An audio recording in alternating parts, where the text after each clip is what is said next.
Bismillahirrahmanirrahim. Assalamualaikum warahmatullahi wabarakatuh. Selamat pagi untuk kita semua.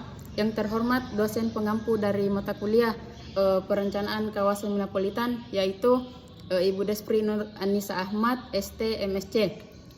Baiklah, kami dari kelompok 5 beranggotakan 3 orang. Saya selaku moderator Ismi Aulia dan yang bertindak sebagai pemateri yaitu Andi Alrin Nilam Cahya dan Nureski Amalia. Baiklah, adapun yang menjadi tema dari penelitian kami yaitu analisis kuantifikasi pengukuran penetapan kawasan metropolitan Kecamatan Bisapu di Kabupaten Bantaeng. Baiklah, untuk yang menjadi latar belakang dari penelitian kami yaitu untuk memastikan agar pengembangan kawasan metropolitan di Kabupaten Bantaeng khususnya di Kecamatan Bisapu dapat berjalan sesuai dengan tujuan yang diharapkan dan dapat berkelanjutan, maka perlu dilakukan kajian mendalam tentang kelayakan menjadi kawasan pengembangan metropolitan. Penelitian ini bertujuan untuk kuantifikasi pengukuran kelayakan penetapan kawasan metropolitan di Kecamatan Bisapu.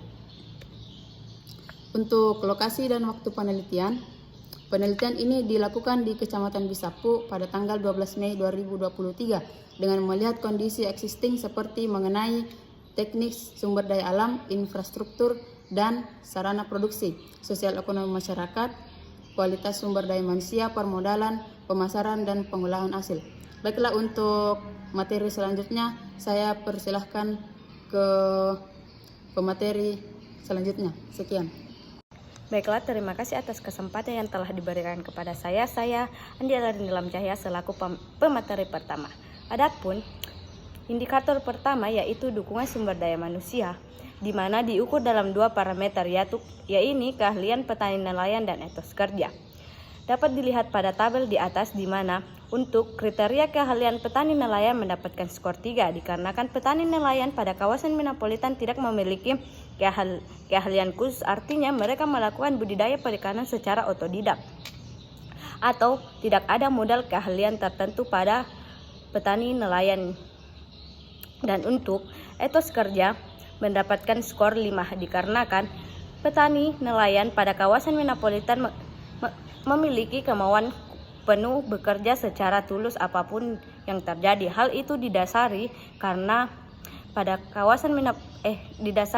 menjadi mata pencaharian utama mereka dan mendapatkan bobot 200, di mana untuk mendapatkan bobot 200 yaitu jumlah skor dikali bobot, yaitu 8 dikali 25 mendapatkan nilai 200. Adapun indikator kedua yaitu dukungan pendanaan. Adapun bobot penilaian untuk dukungan pendanaan di kawasan metropolitan dapat dilihat pada tabel di atas, yaitu menggunakan biaya pribadi, di mana untuk parameter biaya pribadi ini mendapatkan skor 0 dan menghasilkan bobot 0. Hal itu dikarenakan sebagian besar nelayan di Kecamatan Bisapu memulai usaha perikanan dengan tabungan sendiri. Hal ini dikarenakan untuk membangun sebuah usaha perikanan tidak memerlukan modal yang begitu banyak, sehingga para petani menggunakan biaya pribadi untuk memulai usaha rumput laut maupun perikanan. Adapun indikator berikutnya yaitu dukungan sumber daya alam. Adapun bobot penilaian untuk dukungan sumber daya alam dapat diukur dalam 2 parameter yaitu perikanan tangkap dan perikanan budidaya di kawasan metropolitan. Untuk penetapan kriteria surplus defisit menggunakan perhitungan XI sama dengan SI dikurang KI, di mana XI yaitu hasil produksi, SI adalah total produksi, dan KI adalah jumlah konsumsi ikan per tahunnya. Untuk standar kebutuhan per orang dalam per tahunnya yaitu 25,3 kg per tahunnya. Adapun hasil perhitungan standar kebutuhan di Kecamatan Bisapu dengan yang diketahui jumlah penduduk yaitu 36.069 jiwa dengan perikanan budidaya 21.385.209 ton. Dan untuk perikanan tangkap 1.378.100 ton. Untuk mengetahui jumlah kebutuhan produksi rumah tangga di Kecamatan Bisapu dapat dilihat perhitungan di bawah ini, yaitu kebutuhan sama dengan jumlah produksi dikali standar kebutuhan, di mana yaitu jumlah penduduk dikali standar kebutuhan, di mana 36.069 dikali 25,3 kg menghasilkan 920.807 kg. Dan setelah melakukan, dapat diketahui bahwa jumlah kebutuhan per orang dalam satu tahunnya yaitu 902.800 kg. Setelah mengetahui jumlah kebutuhan per orang, maka dapat diketahui bahwa wilayah tersebut masuk ke dalam kategori surplus atau defisit. Untuk lebih jelasnya dapat dilihat pada penjabaran perhitungan berikut, di mana adapun untuk perhitungan untuk produksi budidaya mendapatkan 20.402.411 ton. Dari hasil yang didapatkan di atas, maka dapat diketahui bahwa untuk Kecamatan Besapu sendiri masuk pada kategori surplus, di mana hasil produksinya melebihi kebutuhan wilayah atau masyarakat di sekitar. Dan untuk produksi perikanan mendapatkan total 457.292 kg. Dari hasil yang didapatkan di atas, maka dapat diketahui bahwa untuk Kecamatan Besapu sendiri masuk pada kategori surplus, di mana hasil produksinya melebihi dari hasil kebutuhan masyarakat atau wilayah yang berada di sekitar lokasi.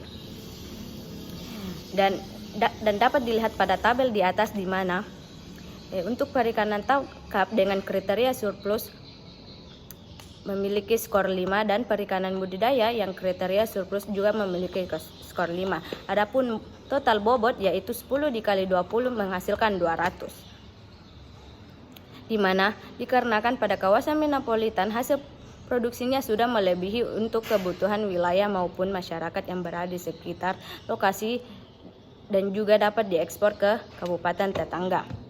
Adapun indikator berikutnya yaitu dukungan produksi. Adapun bobot penilaian untuk dukungan produksi dapat diukur melalui dua indikator, yaitu peralatan perikanan, keramba dan perahu, dan juga ketersediaan biaya produksi.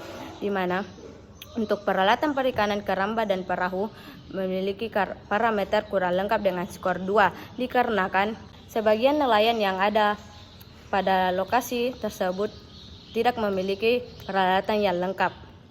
Dan untuk ketersediaan biaya produksi memiliki skor 2, dikarenakan para petani nelayan memiliki modal sendiri untuk melakukan usaha budidaya perikanan. Terima kasih atas kesempatan yang telah diberikan kepada saya. Saya pemateri kedua atas nama Nuras Kamelia akan melanjutkan dari presentasi pemateri pertama. Untuk kelanjutan dari presentasi pertama itu akan membahas mengenai ketersediaan dukungan pasar. Ketersediaan dukungan pasar terdiri dari dua indikator, yaitu ketersediaan wilayah pemasaran dan jarak pemasaran yang berada di kawasan metropolitan. Untuk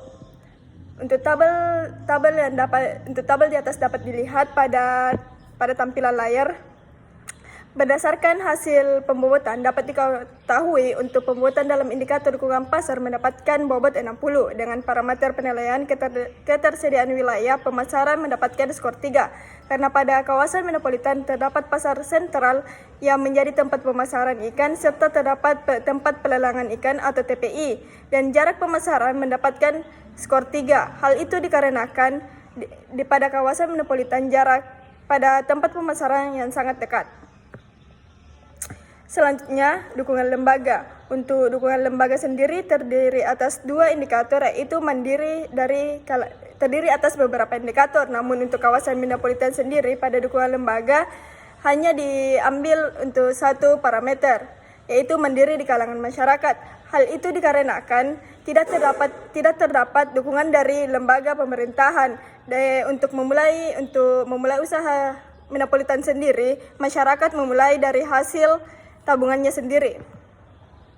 Selanjutnya, dukungan infrastruktur sendiri terdiri dari indikator sarana perikanan, terdiri dari beberapa parameter. Yang pertama, parameter pelabuhan perikanan yang mendapatkan skor 3. Untuk parameter Pertamina atau SPBU mendapatkan skor 2. Yang ketiga, parameter ketiga itu Balai Pertemuan mendapatkan skor 2. Yang keempat, pos jaga mendapatkan skor 2. Untuk tempat penjemuran atau pengelolaan mendapatkan skor 3 karena untuk kawasan metropolitan beberapa masyarakat untuk petani nelayan memiliki tempat penjemuran sendiri. Untuk indikator prasarana perikanan, untuk kepemilikan perahu mendapatkan skor 2 karena dari hasil perhitungan hanya mendapatkan hasil 63%. Dan untuk kepemilikan keramba mendapatkan skor 2 karena dari hasil perhitungan hanya mendapatkan 31%. Hal itu dikarenakan hampir semua petani nelayan memiliki perahu. Dan untuk kepemilikan keramba sendiri, keramba atau jaring, tidak semua petani nelayan memiliki jaring. Hal itu dikarenakan beberapa petani nelayan berfokus untuk pertanian rumput laut. Di beberapa indikator di atas, maka dapat dilakukan hasil perhitungan mendapatkan hasil 735, di mana hasil tersebut bahwa untuk Kecamatan Misapu memiliki tingkat tinggi untuk pengembangan kawasan Minapolitan sendiri. Itulah tadi presentasi dari kelompok kami. Sebagai kesimpulan, berdasarkan hasil penelitian untuk memastikan ketetapan pengembangan kawasan Minapolitan di Kabupaten Bantaeng, khususnya di Kecamatan Misapu, dilakukan pembobotan untuk pengembangan kawasan Minapolitan. Dari hasil pembobotan Kecamatan Misapu mendapatkan total bobot 735, di mana dengan bobot 735 tersebut untuk kawasan Minapolitan Kecamatan Misapu tingkat kesesuaian tinggi dengan pengembangan kawasan Minapolitan. Itulah presentasi dari kelompok kami. Lebih dan kurangnya mohon dimaafkan. Saya akhiri dengan ucapan Assalamualaikum warahmatullahi wabarakatuh.